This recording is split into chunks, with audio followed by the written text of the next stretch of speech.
ವೀಕ್ಷಕರಿಗೆ ನಮಸ್ಕಾರ. ನೀವು ನೋಡ್ತಾ ಇದ್ದೀರಾ ಬಿಪಿ ನ್ಯೂಸ್ ಕನ್ನಡ. ನಾನು ಭುವನ. ಭಾರತೀಯ ಮೂಲದ ಗಗನಯಾತ್ರಿ ಸುನಿತಾ ವಿಲಿಯಮ್ಸ್ ಗಗನಯಾನಕ್ಕೆ ಇದೀಗ ವಿದಾಯವನ್ನ ಹೇಳಿದ್ದಾರೆ. ಈ ಬಗ್ಗೆ ಒಂದು ಕಂಪ್ಲೀಟ್ ರಿಪೋರ್ಟ್ ಇಲ್ಲಿದೆ. ಬಾಹ್ಯಾಕಾಶ ಲೋಕದ ಅದ್ಭುತ ನಕ್ಷತ್ರ ಭಾರತೀಯ ಮೂಲದ ಹೆಮ್ಮೆ ಸುನಿತಾ ವಿಲಿಯಮ್ಸ್ ಅವರು ತಮ್ಮ 27 ವರ್ಷಗಳ ಸುದೀರ್ಘ ಮತ್ತು ಯಶಸ್ವಿ ವೃತ್ತಿ ಜೀವನಕ್ಕೆ ಅಧಿಕೃತವಾಗಿ ವಿದಾಯವನ್ನ ಹೇಳ್ತಿದ್ದಾರೆ. ಭೂಮಿಯಿಂದ 106 ಕಿಲೋಮೀಟರ್ ಎತ್ತರದಲ್ಲಿರುವಂತಹ ಅಂತಾರಾಷ್ಟ್ರೀಯ ಬಾಹ್ಯಾಕಾಶ ನಿಲ್ದಾಣವೇ ಇವರ ಎರಡನೆಯ ಮನೆಯಾಗಿತ್ತು ಅಂದ್ರೆ ತಪ್ಪಾಗೋದಿಲ್ಲ. ಕೇವಲ 8 ದಿನಗಳ ಮಿಷನ್ಗಾಗಿ ತೆರಳಿ ತಾಂತ್ರಿಕ ಕಾರಣಗಳಿಂದಾಗಿ ಸತತವಾಗಿ 286 ದಿನಗಳ ಕಾಲ ಅಲ್ಲಿಯೇ ಉಳಿಯಬೇಕಾಗಿ ಬಂದಂತಹ ಸಂದರ್ಭವನ್ನ ಅವರು ಎದುರಿಸಿದಂತಹ ರೀತಿ ಆಗಿರ್ಬೋದು, ಅವರ ಈ ರೀತಿಯೇ ಜಗತ್ತೇ ಮಾದರಿಯಾಗಿದೆ. ಈ ದೀರ್ಘಕಾಲದ ತಂಗುವಿಕೆಯ ಮತ್ತು ಅವರ ಧೈರ್ಯ ಮತ್ತು ವೃತ್ತಿಪರತೆಗೆ ಅವರು ಎಷ್ಟು ಬೆಂಬಲವಾಗಿದ್ದಾರೆ ಅನ್ನೋದು ಸಾಕ್ಷಿಯಾಗುತ್ತೆ.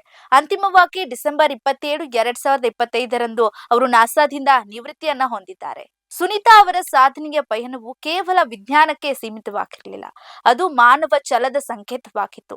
ಬಾಹ್ಯಾಕಾಶದಲ್ಲಿ ಒಟ್ಟು 608 ದಿನಗಳನ್ನ ಕಳೆದಂತಹ ಇವರು ಮಹಿಳಾ ಗಗನಯಾತ್ರಿಯೊಬ್ಬರ ಅತಿ ಹೆಚ್ಚು ಬಾರಿ ಬಾಹ್ಯಾಕಾಶ ನಡಿಗೆ ಮಾಡಿದಂತಹ ದಾಖಲೆಗಳನ್ನ ಇವರು ಹೊಂದಿದ್ದಾರೆ.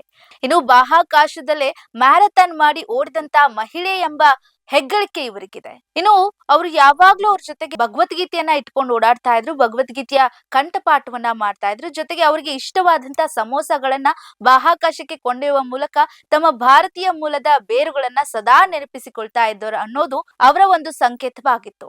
ನಾಸಾದ ಆಡಳಿತ ಅಧಿಕಾರಿ ಜಾರೆಡ್ ಐಸಾಕ್ ಮ್ಯಾನ್ ಹೇಳಿದಂತೆ, ಸುನಿತಾ ಅವರ ಸಂಶೋಧನೆಗಳು ಮುಂದಿನ ದಿನಗಳಲ್ಲಿ ಮಾನವನು ಮತ್ತು ಚಂದ್ರ ಮತ್ತು ಮಂಗಳ ಗ್ರಹದ ಮೇಲೆ ಕಾಲಿಡೋದಕ್ಕೆ ಭದ್ರವಾಗಿ ಅಡಿಪಾಯವನ್ನ ಹಾಕಿಕೊಟ್ಟಿತ್ತು ಅಂತ ಹೇಳ್ಕೊಂಡಿದ್ದಾರೆ. ಇನ್ನು ಗುಜರಾತಿನ ಜುಲಾಸಿನ್ ಗ್ರಾಮದಿಂದ ಅಮೆರಿಕದ ನಾಸಾವರೆಗೆ ಇವರ ಈ ಯಾನವನ್ನ ಕೋಟ್ಯಾಂತರ ಜನರು ಯುವ ಜನತೆ ಸ್ಫೂರ್ತಿಯಾಗಿ ತೆಗೆದುಕೊಂಡಿದೆ.